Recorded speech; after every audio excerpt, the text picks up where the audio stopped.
Interview, এই বিষয়টা আমাদের দীর্ঘ সময় ধরেই অপেক্ষার অবসান।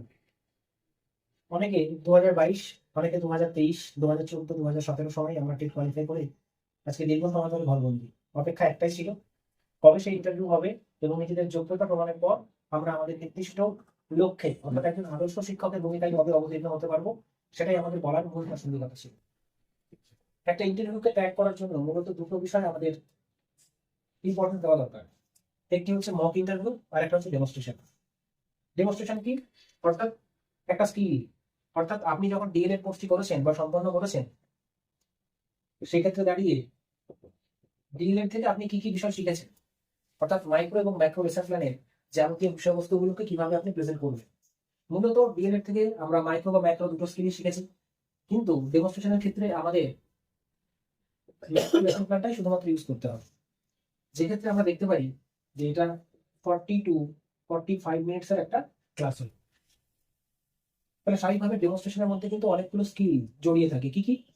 আমি কিভাবে বিষয়টাকে রিপ্রেজেন্ট করব, স্টুডেন্টদের সঙ্গে কিভাবে কানেক্ট করব, তাদেরকে প্রশ্ন কিভাবে করব, কোন ধরনের প্রশ্ন করলে পারে আমার ডেমনস্ট্রেশনটা পারফেক্ট হবে, আমার প্রপার ওয়েতে আমার গেস্টার পোস্টার ঠিক আছে কিনা, আমার আই কন্ট্যাক্ট ঠিক আছে কিনা, আমার উত্তর বলার যে ধরন, আমার শব্দের সাবলীলতা কেমন ভাবে থাকবে, যাবতীয় বিষয়গুলোই কিন্তু আমরা এই ডেমনস্ট্রেশনের মধ্য দিয়ে পাবো।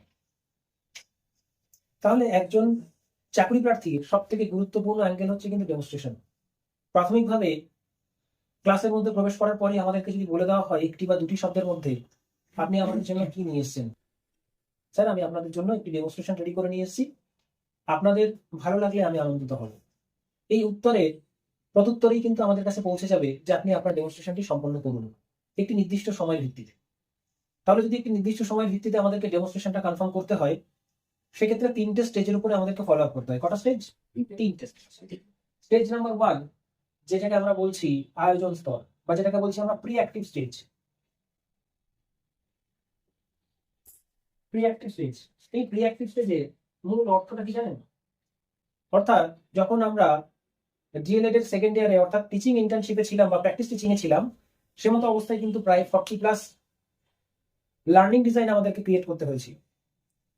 সেখানে লার্নিং ডিজাইন ক্রিয়েট করতে গেলে, যেটাকে আমরা আগে লেসন প্ল্যান নামে আখ্যায়িত করতাম, বর্তমানে যা রিভাইজ ব্লুম ট্যাক্সোনমি অনুযায়ী লার্নিং ডিজাইনে রূপান্তরিত হয়েছে, যেখানে মূল 3টে কম্পোনেন্ট আমরা দেখতে পাই, অর্থাৎ রিমেম্বারিং, আন্ডারস্ট্যান্ডিং এন্ড ক্রিয়েটিভিটি। এই 3টে বিষয় আমাদের কাছে খুব সুদূর প্রসারী ধারণা প্রবর্তন করেছে। ক্রিয়েটিভ মানে কি? একটা শিক্ষার্থীদের মধ্যে এমন ভাবে রিপ্রেজেন্ট করা বা তাদের মধ্যে রিইনফোর্সমেন্টটা এমন ভাবে প্রয়োগ করা, সেই রিইনফোর্সমেন্টের জন্যই যাতে শিক্ষার্থীরা আমাদের কাছে উত্তর দিতে সদা সর্বদা প্রস্তুত থাকে, সেটাকে আমরা রিইনফোর্সমেন্ট বা উৎসাহদান বলে থাকি। যেক্ষেত্রে কিন্তু আমরা কোনোভাবেই কোনো সময়ের জন্য তাদেরকে নেগেটিভ, তারা করতে পারবে না, এই ধরনের বিষয়বস্তু কিন্তু আমরা কখনোই বলতে পারবো না। তাহলে একজন শিক্ষক যারা আজকে আমরা ভাবি, আগামী দিনে কিন্তু আমরা একজন পূর্ণাঙ্গ শিক্ষক বা শিক্ষিকাতে রূপান্তরিত হতে চলেছি। তাহলে আমাদের প্রাথমিকভাবে জেনে নেওয়ার কি দরকার? যে আমরা কোনো শিক্ষার্থীকে কিন্তু নেগেটিভ রিইনফোর্সমেন্ট দিতে পারি না, বা কোনোভাবেই সেটা সম্ভব নয়। তাহলে এই প্রি অ্যাক্টিভ স্টেজে আমরা একটি লার্নিং ডিজাইনের কি কি পার্ট ইউজ করি? একদম বোর্ডের বাঁ দিকে আমরা কিন্তু ইউজ করতে পারি হচ্ছে ক্লাস, সেটা 3য় শ্রেণী ধরে নিলাম।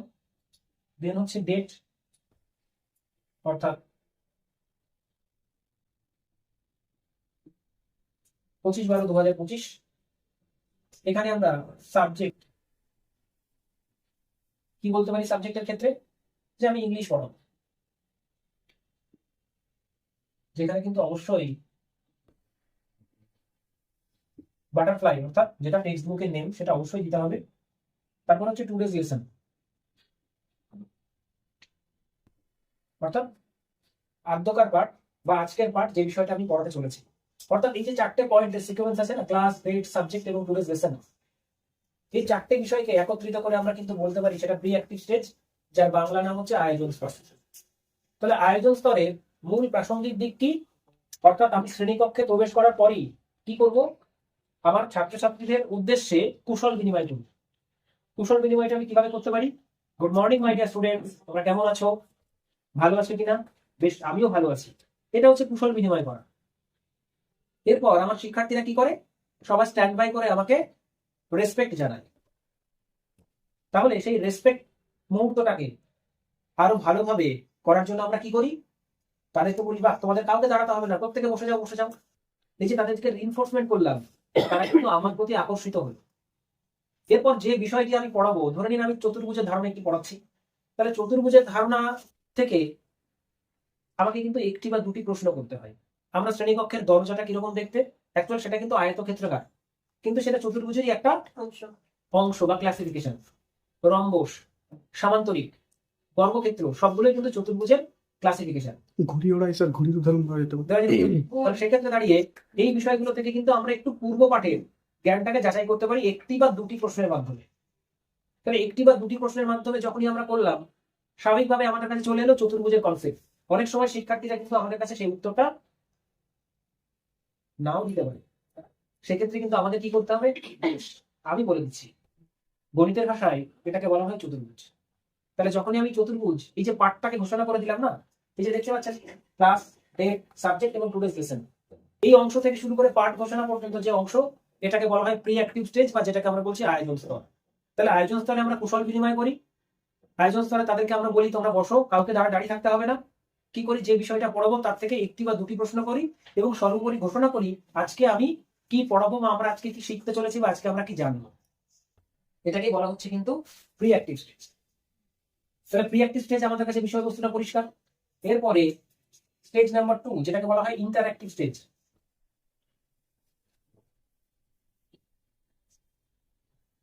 এই ইন্টারঅ্যাক্টিভ স্টেজটা কি, অর্থাৎ উপস্থাপন স্তর। যে উপস্থাপন স্তরে শিক্ষক আজকে কি পড়াবেন সেই বিষয়টি উপস্থাপন করবেন।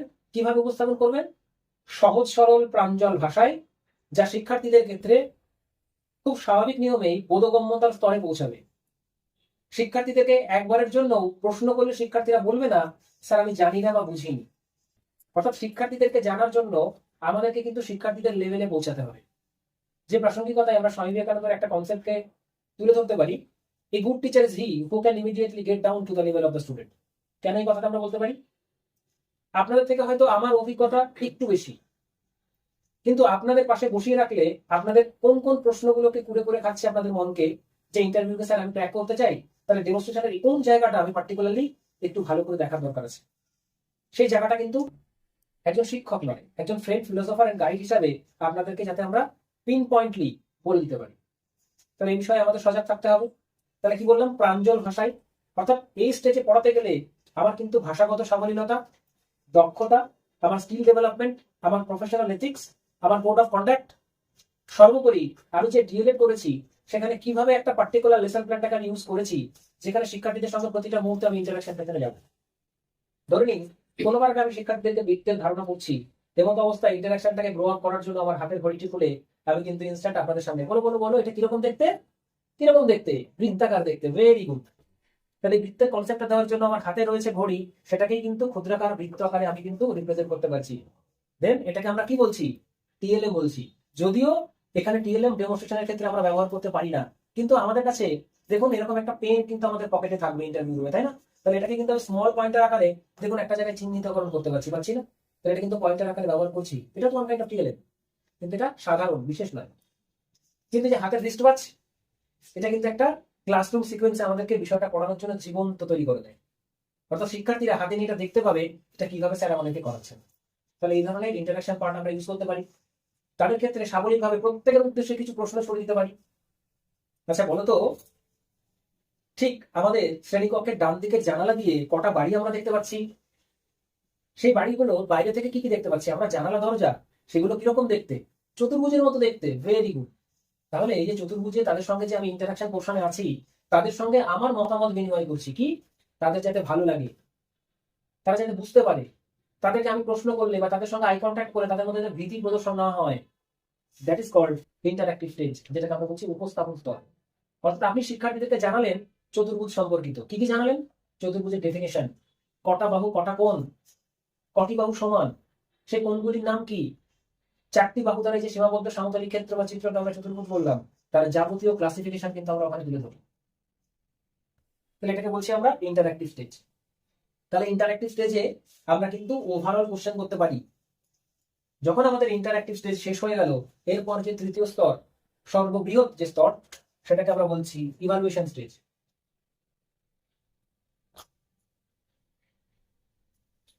Evaluation stage. ইভালুয়েশন স্টেজটা কি?